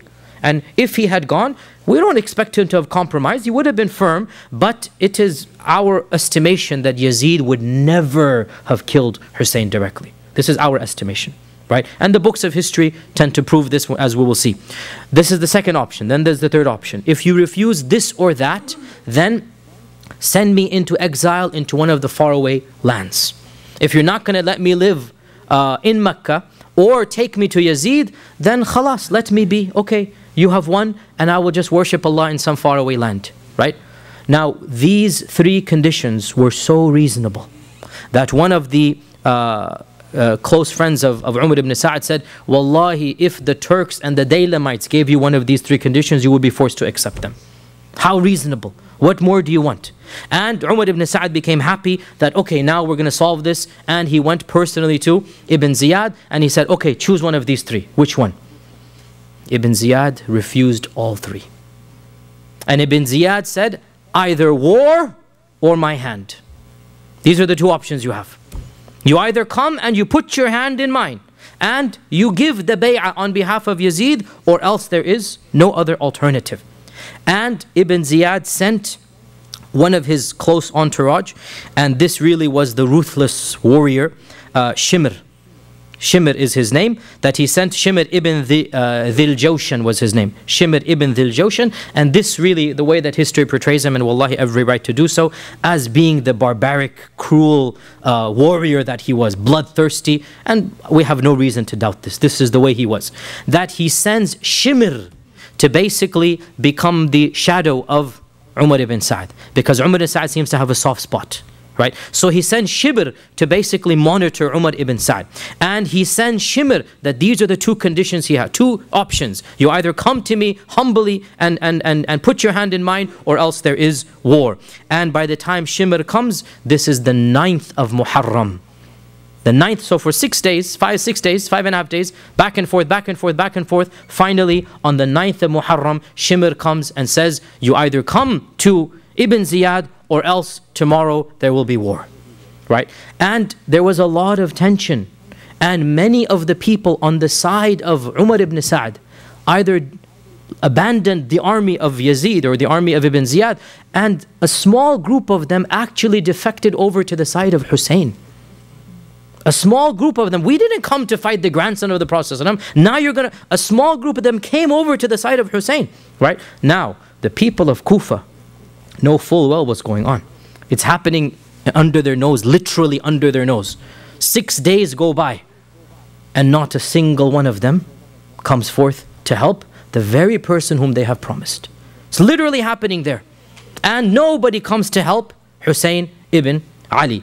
And so, of course, Hussein refused to go to Ibn Ziyad, and wallahi, this is exactly what we expect. Wallahi, this is exactly what we expect. Hussein was not a coward. Hussein is not. When he was at a time of peace and security, at a time of izzah, he refused to give bay'ah to Yazid. Now you expect him to give bay'ah when his life is threatened? La hawla wa quwwata illa billah. No way. This is the grandson of the Prophet. If you're going to kill him, you're going to kill him with dignity and karama. And there's no doubt that he chose the braver of the two options. Now that he's trapped, his back is to a wall, he's not going to go begging for his life in the hand of this young impetuous governor, and so he refuses. And he says, be as it may, I am not going to go give bay'ah to Ibn Ziyad on behalf of Yazid. And so it came to pass on the morning of the 10th of Muharram of 61 Hijrah that a cruel and pitiless battle took place. On the one hand, you have barely 60, 70 men. And on the other hand, you have 3,000-4,000 people.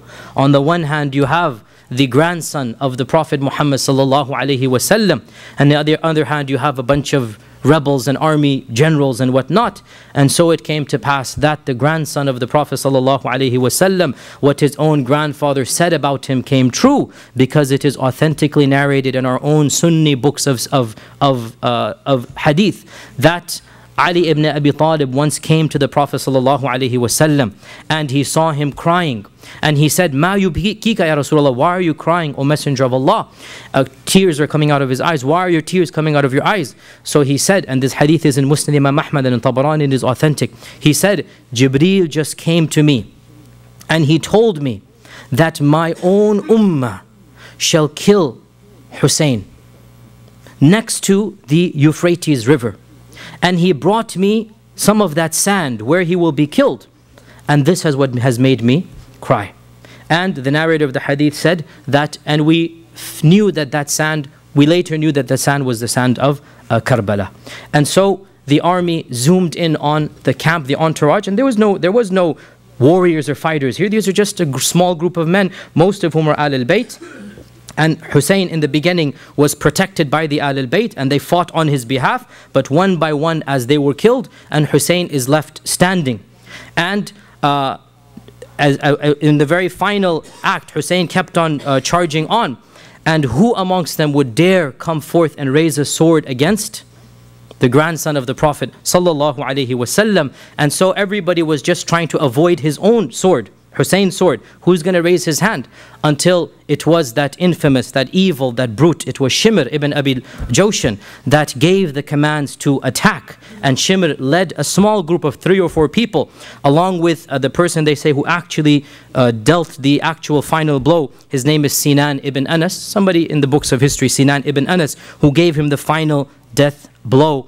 And as a final act of brutality, Shimir and Sinan, they cut off the head of Hussein ibn Ali ibn Abi Talib, and they sent it to Ibn Ziyad on a plate as a gift. La hawla wa la quwwata illa billah. And Ibn Ziyad, when he got this plate with the head, and this is the first time in Islamic history such a barbaric jahili act was done. This is the first time ever this was done, and it shows you the mentality of the people who did this. And when Ibn Ziyad got this head on a plate, he took a stick and he began poking the head of Hussein and saying things, vulgar things. And Anas ibn Malik was there in Kufa at the time. He was an old man, Anas ibn Malik, the famous Sahabi.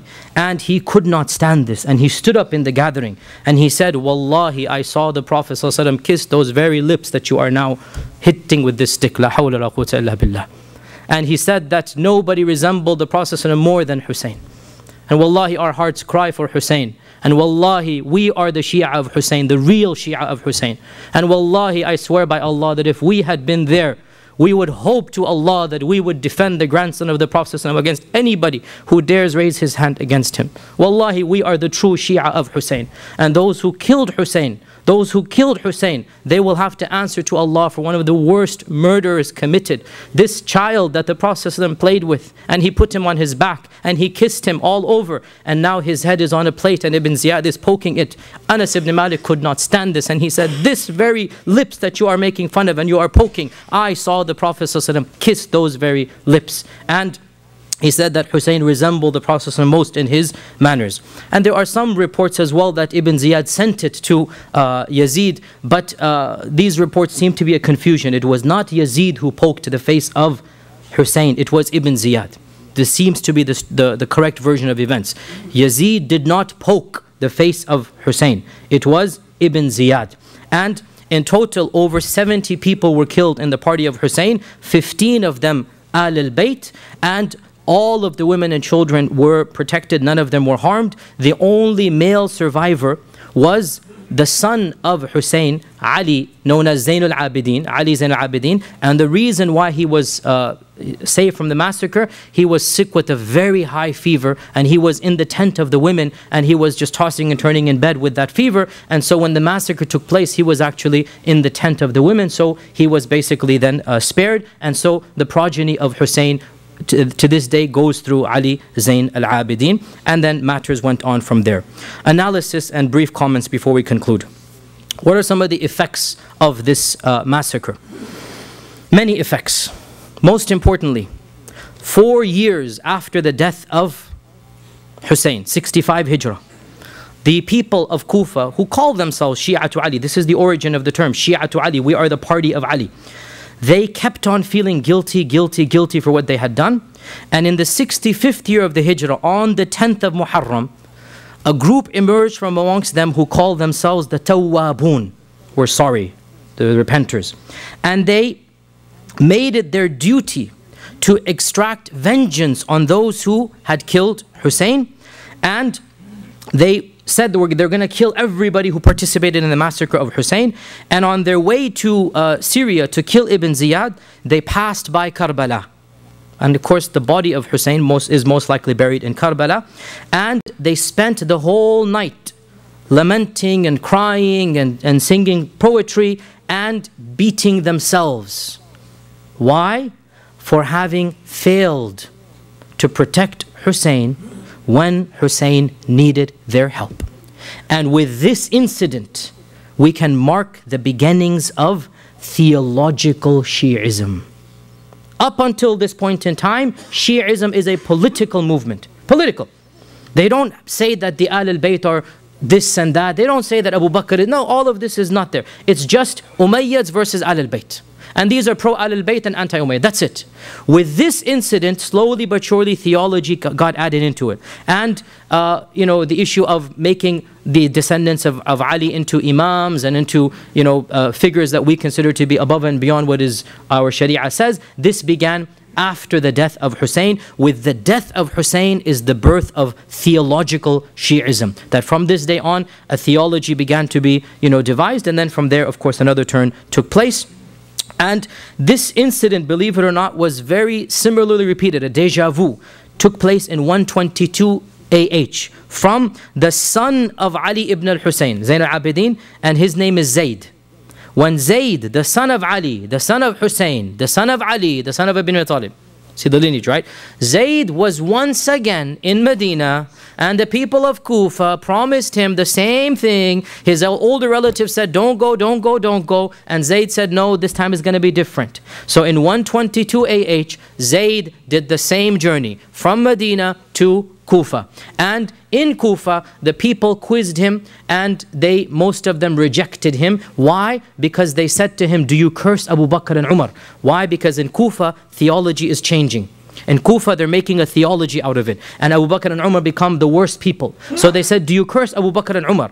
And Zayd ibn Ali said, Wazirayu Rasulillahi sallallahu alaihi wasallam. These were the wazirs of the Prophet. You want me to curse Abu Bakr and Umar? No, not possible. I am simply against the Umayyads, basically, right? And this shows us the real clash between theological Shi'ism and political Shi'ism. The Ahlul Bayt were Shia politically, not theologically. And the Shia of Kufa became Shia, what we call Shia. The irony of ironies, when Zayd came, they rejected their own Imam as being too Sunni, basically. They rejected their own Imam, that you don't curse Abu Bakr and Umar, how can we fight behind you? So they did not fight behind him, and the Umayyads came, sorry, the Abbasids this time, not the Umayyads, the Abbasids came, and the Abbasids massacred Zayd, and this was the beginning of what we call Zaydi Shi'ism.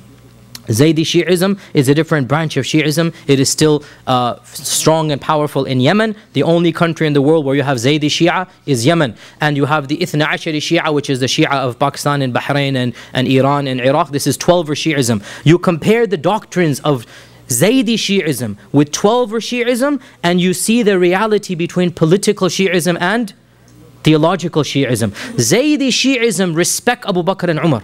Zaydi Shi'ism does not curse the Sahaba.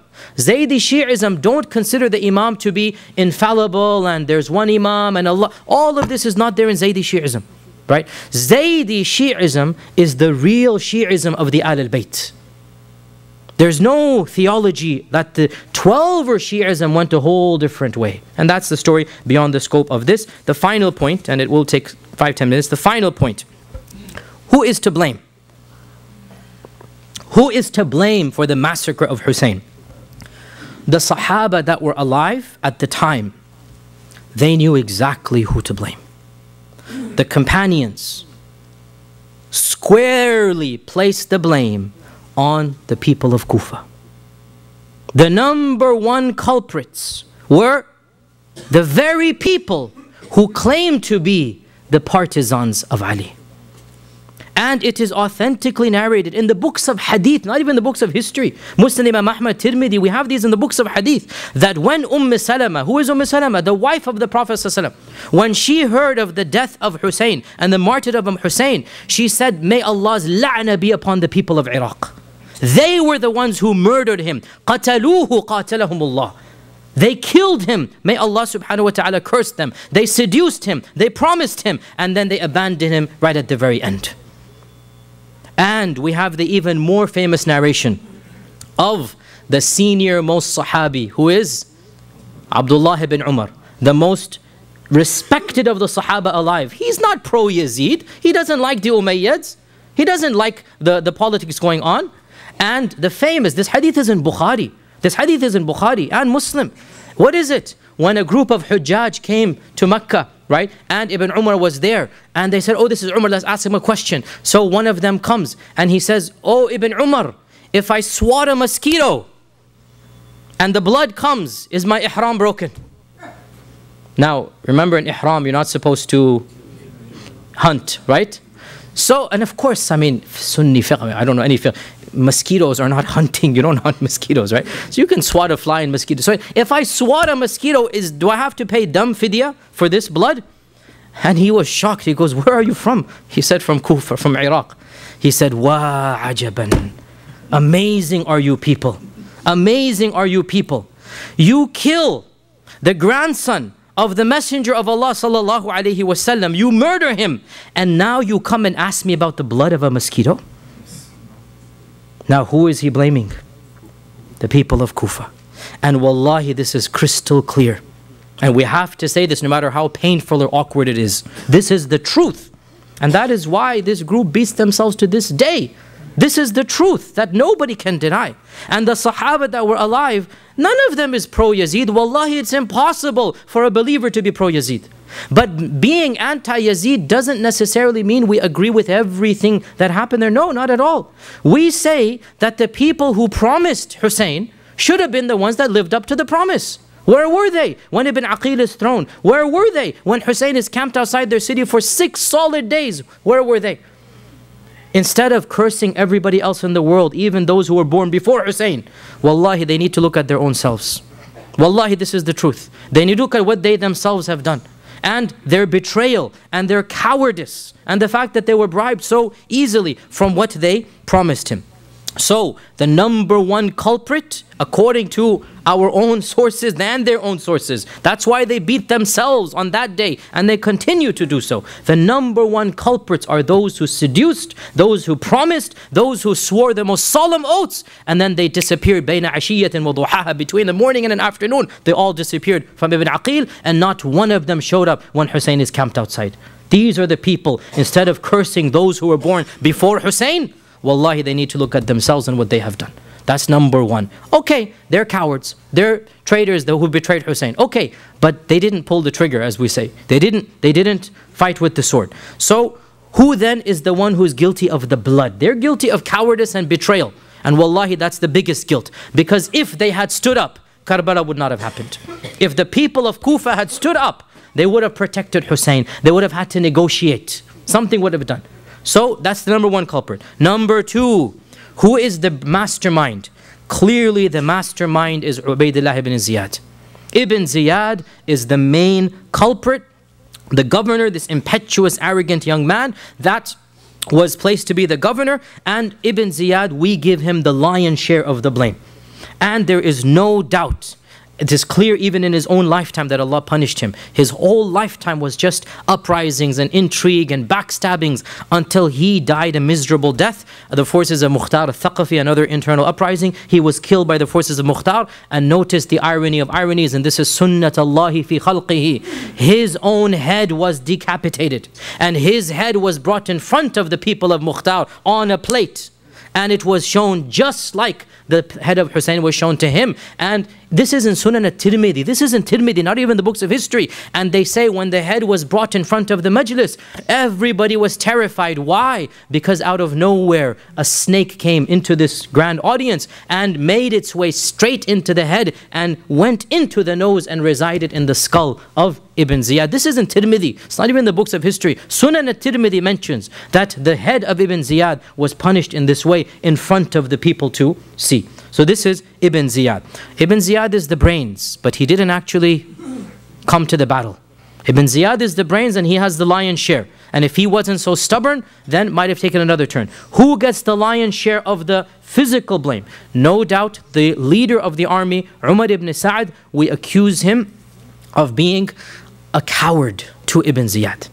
From the books, it seems he was very reluctant. He tried his best to get out, but when push came to shove, he didn't get in the way. And when Umar ibn Sa'd was a little bit too cowardice, as we said, Ibn Ziyad sent Shimir. So Umar ibn Sa'd, we don't say he's innocent. He could have done something, but whatever got in the way, and he didn't really get between them. So there is some share on him. But when it comes to the actual sword and the blood on the sword, there is no doubt that it is Shimir ibn Dhil Jawshan, Shimir, and then they say Anas ibn Sinan is one of his thugs as well that was with him. These were the two people that really, and along with 3-4 other people there, I mentioned some of them by name, but it was Shimir who charged forth, the first person to raise his sword and go towards Ibn Rasulullah. Everybody else was respectful. Everybody else, who's going to raise the sword against Hussein, right? It was Shimir who did that and charged, and when he charged, his 3-4 thugs basically charged with him, and him along with Anas and the 2-3, they're the ones who killed him. So all of these are guilty. Okay, we went down. We need to now go up, and with this we conclude. We need to go up. We went down, Ubaydullah ibn Ziyad and Umar, and how about up? Who's the one? Where does the buck stop? Yazid. Yazid ibn Abi Sufyan. What is our position about Yazid ibn Abi Sufyan? There's a whole spectrum of opinion. Yazid ibn Muawiyah, excuse me. Yazid ibn Muawiyah ibn Abi Sufyan. There's a whole spectrum of opinion within Sunni Islam. And there's not one unanimous consensus within Sunni Islam. You have those within Sunni Islam who curse him by name and call him a kafir. And they say he is the worst person to ever have existed. And let us also be honest here, and it really saddens me to say this, but we also have the opposite extreme. We have those to this day, they make every excuse for Yazid. And they make him out to be a righteous man, who circumstances were beyond his control. And they try to exonerate him from every single crime that he is accused of. And wallahi, this is bordering on the fitna called Nasibism. This is beyond the scope of this class, but this is beyond, this is ridiculous. You're going to say Yazid was innocent? The buck stops there. Yazid was in charge. Yazid was the boss. Yazid sent Ibn Ziyad. We cannot overlook this fact. Now, therefore, in my humble opinion, and this is the position of Ibn Hajar and Al-Dhahabi and Ibn Kathir and Ibn Taymiyyah, this is the standard moderate Sunni position. This is what I believe as well. I believe, it's up to you to take your own position, and I'm following here Ibn Hajar and the majority of scholars, that Yazid takes a share of the blame, but he did not intend for Hussein to be killed. He sent the ruthless guy to be ruthless with anything less than actual murder. He didn't desire, he didn't tell Ibn Ziyad to kill Hussein. But here's the flip side now. We're not exonerating him. When the death of Hussein came to him, he did not punish a single person for that. And had he really been that sorry and that angry, he would have made an example of Ibn Ziyad and Shimir and Sina. He would have done something. But he didn't lift a finger. And the fact of the matter, therefore, is that there is no doubt that Yazid takes a good share of the blame. And this is really what the majority of Sunni scholars said as well, that it is narrated in our books that when the news of Hussein's death reached Yazid, he said, I did not command you to kill him. I would have been content with the allegiance of Kufa and you could have left Hussein alone.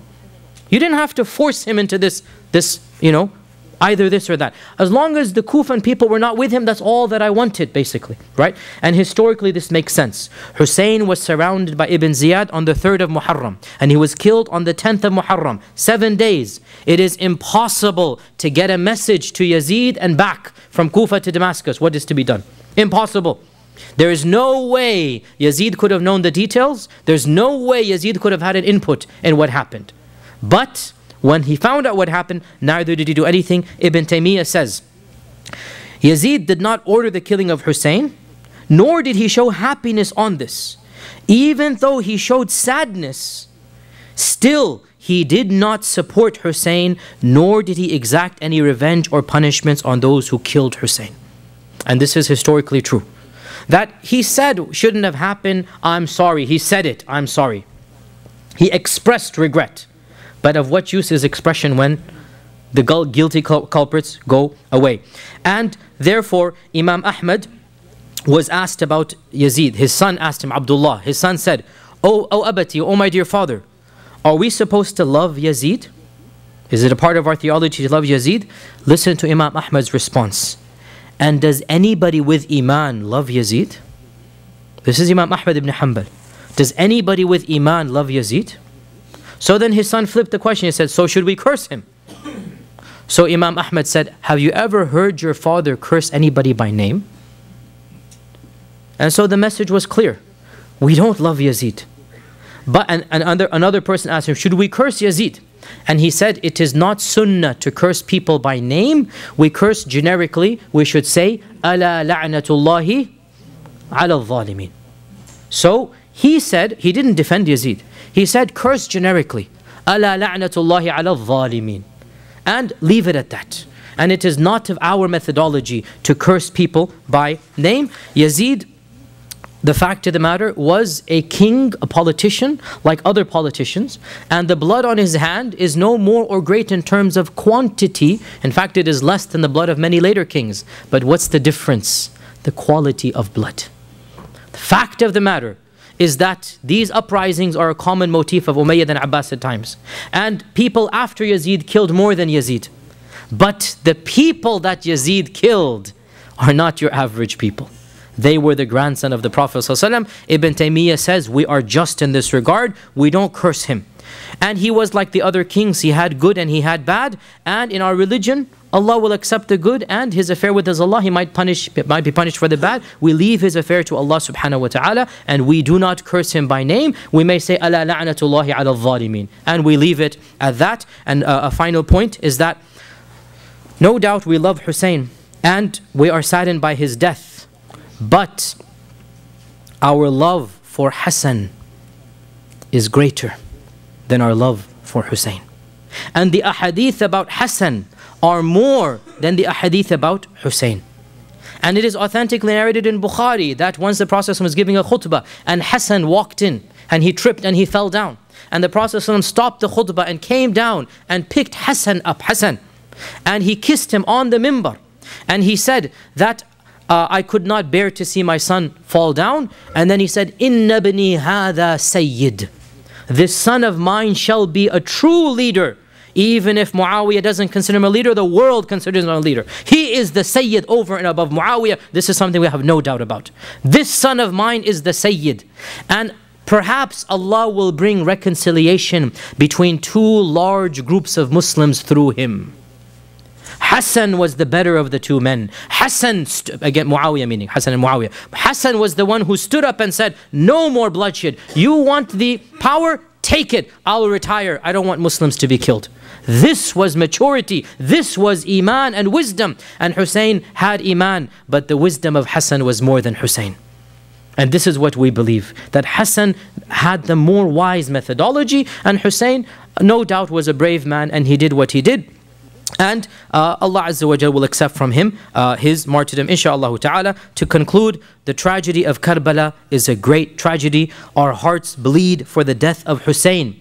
But the tragedy of Karbala is a historical tragedy, not a theological one. The fact of the matter is that the murder and assassination of Uthman ibn Affan caused more harms to the ummah, and more doors of fitna were opened up than the murder and assassination of Hussein ibn Ali. And our love for the Al-Bayt does not cause us to go to the two extremes. We are between the two extremes. We love them for the love of Allah subhanahu wa ta'ala, and we are angry at all those who oppose them. And we say to those who abandon him at the very last hour, you are the primary culprits in the death of Hussein. Don't curse Abu Bakr, don't curse Umar, don't curse Uthman. You were the people who abandoned the very person whom you promised to help. You have the lion's share of the blame, and therefore this is something that we clearly and firmly believe. And I conclude by saying that we are the true followers of Al-Bayt. We are the true lovers of Al-Bayt. We are the true Shia of Ali ibn Abi Talib. We go between the two extremes, and we pray that Allah subhanahu wa ta'ala extols their ranks and causes them to enter Jannah, and causes us to be along with them in Jannah. Allahumma salli ala Muhammad wa ala ali Muhammad kama sallaita ala Ibrahim wa ala ali Ibrahim innaka Hamidum Majid. And with this, my dear brothers and sisters, the fact of the matter is, wallahi, I've gone way beyond what I need to. We need to break in 5 minutes, so I will just take 2 questions inshaAllah ta'ala, and then we need to break. I do apologize, but we are late, and we also have to pray Asr. We are late for Asr. So just 2 questions. The first question we have, that what happened to the head of Hussein? What happened to the head of Hussein? So the head of Hussein, there's a whole treatise written by Ibn Taymiyyah called the treatise on the head of Hussein.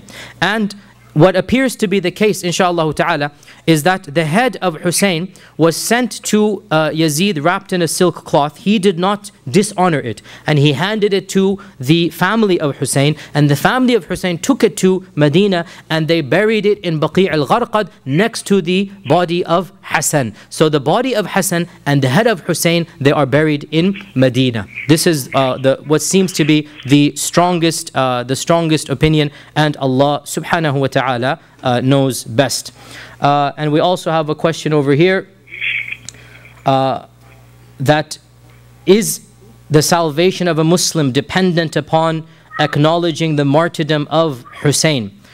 So we said before, the martyrdom of Hussein is a historical tragedy of the highest magnitude, but it is not a theological issue.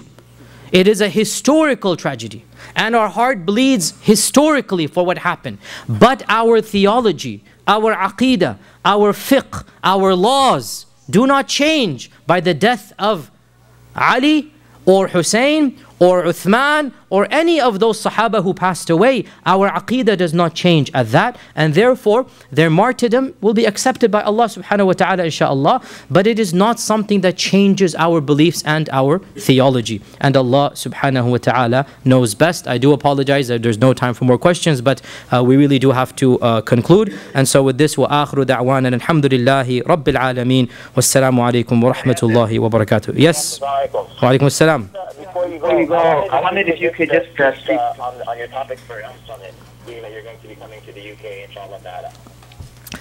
So I will be teaching a class in England for Ilm Summit in the month of December. It is an intensive class about the development of political and theological Shi'ism.